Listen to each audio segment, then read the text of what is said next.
Right now, it is time for us to look at sports here on the Breakfast Club on Robin Hood Radio. And we bring in Mike Cozzi. Morning there, Mike.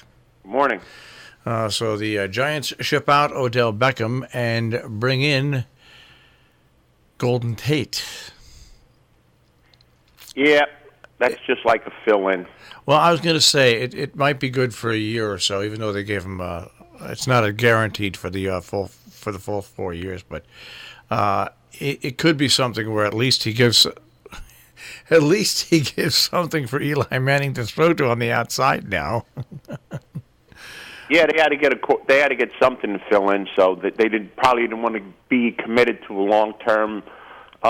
Tate's near the end of his career too, so it's just a fill-in player until they get who they need to fill a position. Now, granted, he's a good player, but he is not of the caliber of Odell Beckham. Even though Odell Beckham just had an attitude that just it wasn't going to make it anymore in New York. I'm sorry. You know, I'm a big Giant fan, and I'm a big Odell Beckham fan, but it just wasn't a fit. It just wasn't a fit. He just, the thing that did me in with him, and I know you're going to think it's crazy. What do you think is the one thing he did that really told me that, I just don't know if he's ever going to grow up? I don't know. You're pretty tolerant of stuff. I don't know which one it could be. When he did that thing with the kicking net. Remember when? To me, it was when he lifted his dog and he lifted his leg and urinated like a dog. It could have been when he went to Miami and was partying on a boat just before the playoffs.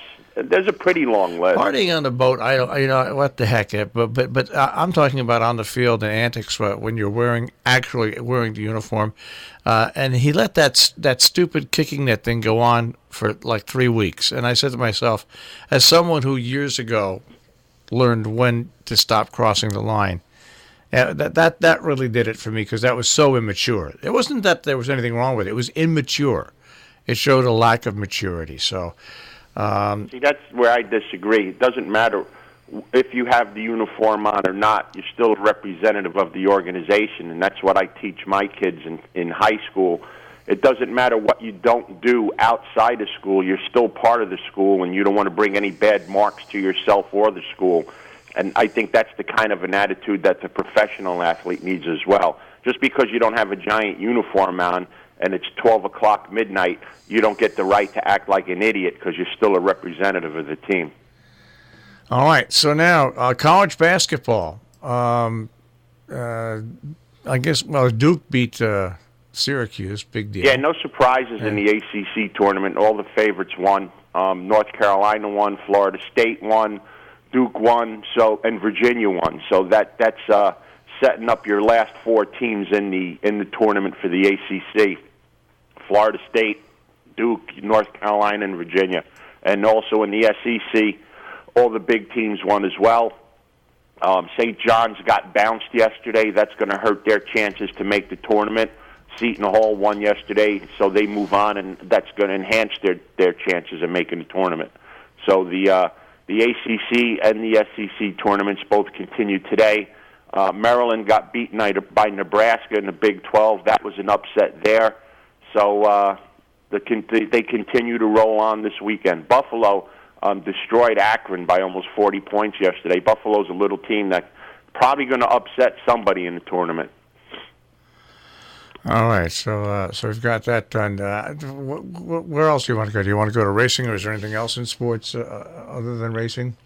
No, there's not much else going on that I know of. Anyway. Well, there's Major League Baseball, but we're not. It's slow. There's nothing happening. You can't judge what's going to happen in 3 weeks with what's going on right now because it's all tests. It's all seeing who can do what, who can play where, and just move on from there. The only like I've been saying for years, the only thing you want to pay attention to in spring training is output by teams if they're having problems scoring runs and injuries. That's it. Yeah, injuries. Like the Yankees with Severino. That's a big question mark because the season would start next week. No, 2 weeks. 2 weeks. It's not that far away, actually. And the less you hear about Severino, the worse it is. Yeah, you're right. Because if it had healed or it was healing, they'd come out and tell you it was healing. But yeah, there's no estimate, and he'll be back in a week or 2 weeks. It's like he's in oblivion. You don't hear anything, and by not hearing anything, that's the worst thing you can. That's the worst thing you can hear. All right. So there's racing then? Oaklawn Park this weekend. Where's Oakland Park? What? Where's Oakland Park? Arkansas. Okay. If you ever watch races from Oaklawn, it's probably the highest drawing track in the country, maybe even more than Keeneland. Every time you look at Oaklawn, the place is packed. There's not a lot to do in Arkansas. That might be one of the reasons, but they like their horse racing out there. So tomorrow is the Rebel. It's a split stake, which is a really good thing. Split stake means the field was too big to just condense it into one. A couple of horses wouldn't make it. So 19 horses make up the two races. The seventh race is the Grade 2 Azeri. Midnight Bisou is going to show up here in a late. Of the two, I think a late gets the job done. And a horse to watch out to upset the apple cart is the 6 horse, Shamrock Rose. This horse is lightly raced, only has 11 races in her career. Won the Breeders' Cup filly and mare sprint last year at 25-1, and I had her that day. One race off the shelf in the Hurricane Birdie at Gulfstream in the slop. Been working out at Oaklawn Park, and this horse could surprise some people tomorrow. I like it late in this race, the 5 horse, and the 6 Shamrock Rose. In the 8th race, which is the first leg of the Rebel, 9 horses line up here. The 9 horse, Improbable, is a 3-5 favorite for Bobby Baffert. Has every right to be the favorite. There's one horse in here, the 8 Galilean, is a Calbred. I think this horse steps into the deep water tomorrow. You can see what this horse is made of. I don't think it's going to be much. The other horse I'm looking at in here to try to make a price with is the 2 horse, Long Range Toddy. This horse got beat by a neck in the Smarty Jones, ran 3rd in the Southwest, got beat by 2. Had some problems in that last race at 7-1. Gets a jockey change tomorrow. If Long Range Toddy can get clear, I think this horse has a chance to beat Improbable. So the 2 Long Range Toddy and the 9 Improbable are going to be my 2 plays in the 8th. The first leg of the Rebel. The 9th race is 1 mile and 16th. It's the Essex Handicap. Draws a field of 9. Pretty good race in here. You can go a lot of ways. The way I went is to the 6 horse, Heavy Roller, trained by Joe Sharp. This horse is coming off 2 off-track races, one at Fairgrounds, one at Oaklawn. This horse has a late kick. Won the second race back by a nose, came back last time to win by 7. This horse has been running a lot better since they got rid of the front wraps on this horse. I'm going to take a shot with this horse. 5-1 morning line. I'm going to go with the 6 Heavy Roller in the Essex. And brings us to the second leg of the Rebel. This race has 10 horses in it. Bobby Baffert has another favorite in this race, the 5 horse Game Winner. This horse is undefeated 4-4. Wins at Del Mar, Santa Anita, and Churchill Downs. Won the Breeders' Cup Juvenile.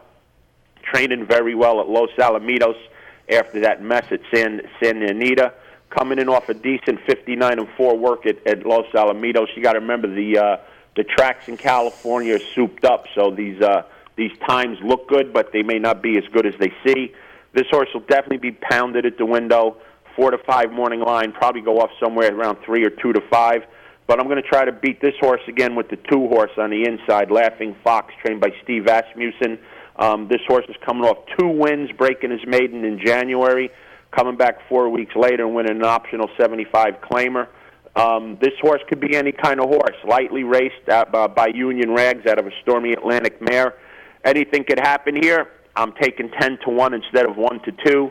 I'm going to go with Laughing Fox in the second split of the Rebel, and I'm going to use Bobby Baffert's horse to round out the exacta. And a little bit more about Santa Anita. Today is Friday. They opened up the track for training on Wednesday. And yesterday morning, another horse broke both front legs and had to be euthanized. So it looks like there is still an issue in Santa Anita. Oh, man. That's amazing. That's unbelievable and sad. Yep. Jeez. That's just a horrible thing to hear. Yeah, second day that the track's been open for training, and another catastrophic injury. Ugh. Terrible way to go into the weekend. To hear that. Ugh. Are they going to close the track again? Haven't heard. Don't know. 120 some odd horses worked out on it Wednesday. There weren't any issues. Something happened yesterday. They're going to push it off as an extreme incident, just a single thing that happened. But if you're an owner or a rider, you have to be pretty leery of it. Yeah, you don't want to get on the track. You just don't want to get on the track. Nope. All right. So I haven't heard anything about them closing it or what they intend on doing, but I'll be paying attention to it. All right. Well, we'll check with you on Monday. Have a great weekend. You too, Mike. Take care. Mike Cozzi with a check on sports, wrapping it up with that bad news about what's going on out at Santa Anita.